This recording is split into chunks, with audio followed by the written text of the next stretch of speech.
Hi guys! Usapang science and health muna tayo. For sure, familiar kayo sa term na testosterone dahil tinatakil ito sa school. At sa mga hindi nakakaalam sa term na ito yung katas ng lalaki para magiging baby. Alam nyo ba kung gaano ito kahalaga sa katawan natin, sa pagkatao natin, o sa kalusugan natin?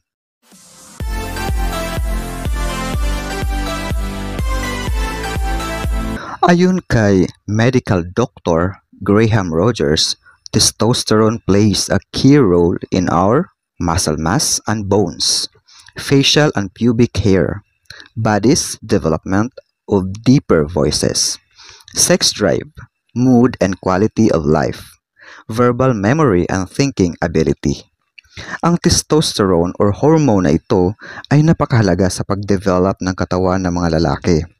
Mas marami o mataas ang produksyon ng mga lalaki during adolescence and early adulthood dahil nasa 30 times more ito. Ang mataas na testosterone level ay nagpapaganda ng mood o pakiramdam dahil nagiging energetic tayo at syempre maganda o maayos ang sexual health natin. Tungkol sa usaping physical health benefits, ang testosterone ay responsable sa mga sumusunod.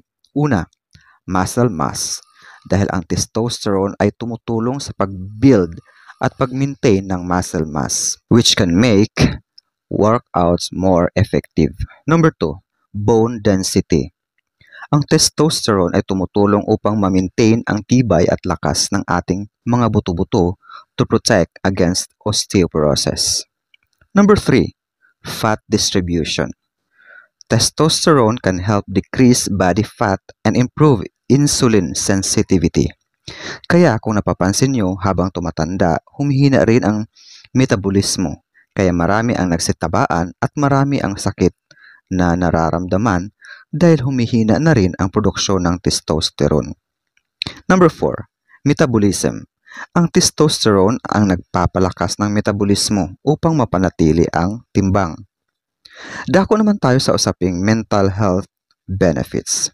Una, mood. Ang testosterone ay nagpapaganda ng mood natin and helps to reduce symptoms of depression and enhance cognitive functions like memory and focus. Number 2, energy. Testosterone can increase energy and focus. Kaya nga, after ng tutot or after mag-release ng testosterone ay medyo nanghihina o nababawasan ang lakas ng lalaki. Kaya yung iba, bago sumabak sa kama ay tulok kain ng pamparami ng testosterone or umiinom ng gamot na pamparami or pampalakas upang maganda ang mood ng utak at katawan.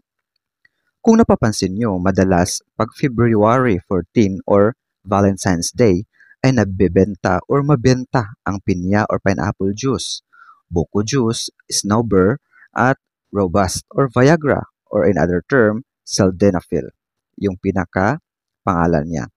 Kasi Viagra is just a brand name. Dahil ilan lamang yan sa mga kilala na pampaboost or pamparami ng testosterone level upang maganda ang kondisyon nila habang kasama ang partner nila.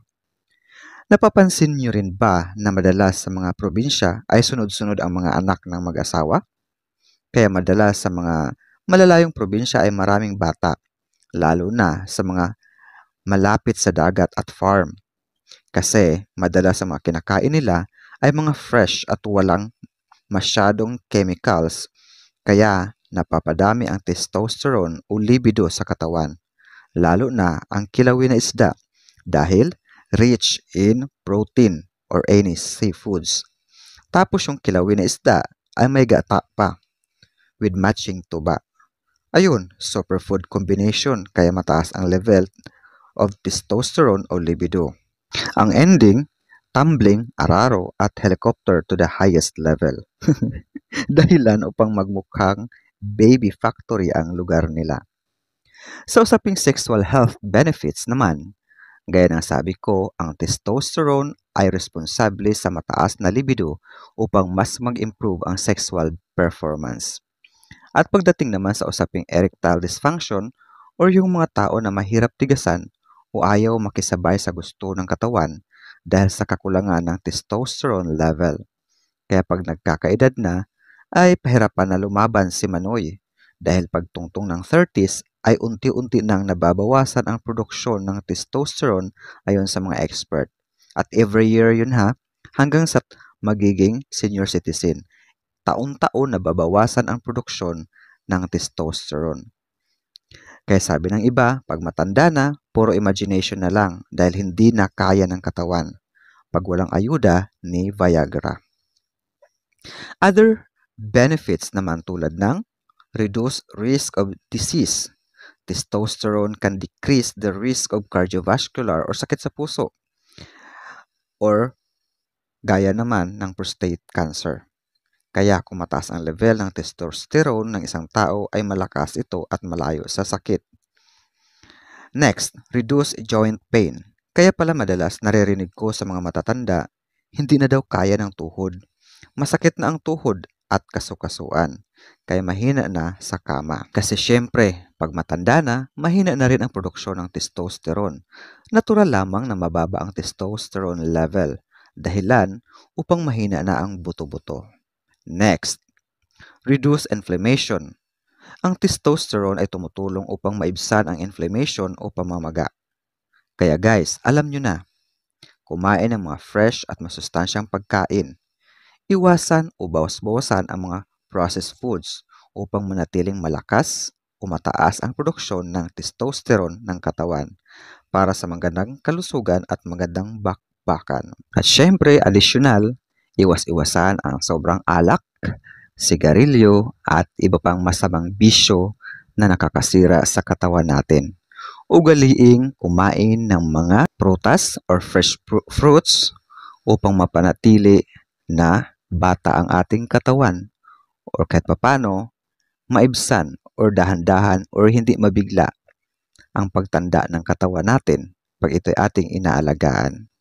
Ugaliing kumakain tayo ng mga pagkain na nagpapalakas ng immune system or mga pagkain na nagpapalakas ng produksyon ng ating testosterone level upang mas malakas o mataas ang libido ng ating katawan dahilan para lumaban sa iba't ibang sakit at nasa kondisyon palagi ang ating pangangatawan.